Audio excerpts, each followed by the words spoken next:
to prove that any sequence is an arithmetic progression, all we need to do is to demonstrate that that sequence has a common difference. So in this question, we are given the formula of the sum of the first n terms as Sn equals n into 5n plus 8. And we are asked to prove that it is an arithmetic progression. Okay, how do we get the common difference?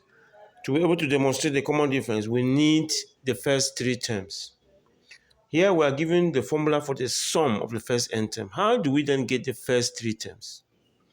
We know the relation between the general term and the sum of the first n term.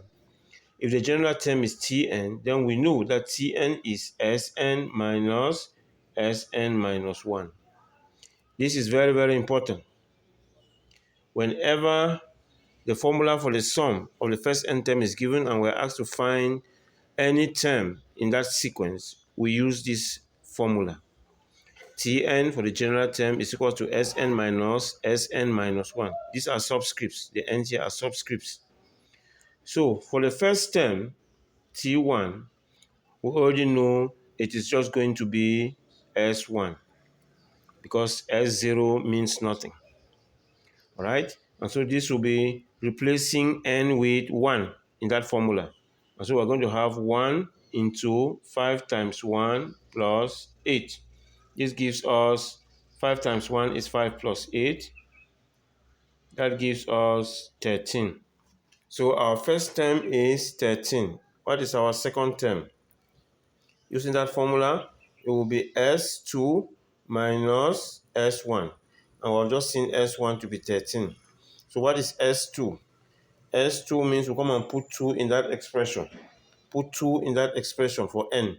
So have 2 into 5 times 2 plus 8. That is our S2, then minus S1. S1 is 13 that we found earlier. So this gives us 10 plus 8, 18 times 2. It gives us 36 minus 13, which is going to be 23. We have 23 for the second term. The third term, we are following that formula.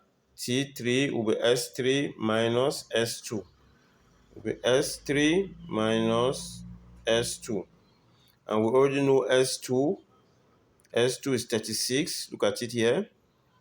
And all right, so we'll just put it there. So we'll now get S3. For S3, we'll come to the formula. We'll put 3 in the place of n.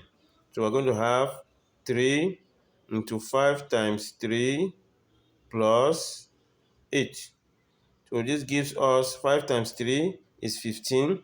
15 plus 8 is 23. 23 times 3 is going to give us 69. 23 times 3 is going to give us 69. Then now 69 now minus 69 minus S2. S2 was 36.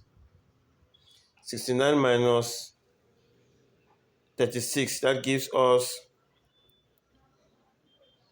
33. Okay, so our first three terms will be, so sequence becomes first term 13, second term 23, third term 33. So we have 13, 23, 33, and so on. So this is our sequence. First term, second term, third term. If we look at it carefully, we see that there is going to be a common difference. The common difference, G, will be the same value that T3 minus T2 will give. All right? Will be the same value that T2 minus T1. So we'll either take T2 minus T1 or T3 minus T2. We'll have the same result. Whichever way we go, we'll see that there is a common difference of 10. Now, this cannot be a GP. Anyway, we don't have to think about GP because the question says show that it's an arithmetic progression. But just in case someone was wondering and say, but what if it's a GP? If it were a GP, then we'll instead look for common ratio. common ratio is gotten by T3 divided by T2. We'll have the same answer as T2 divided by T1. So if we already look at that, even mentally, we see it's not going to give us the same result. So this is actually an arithmetic progression with common difference 10.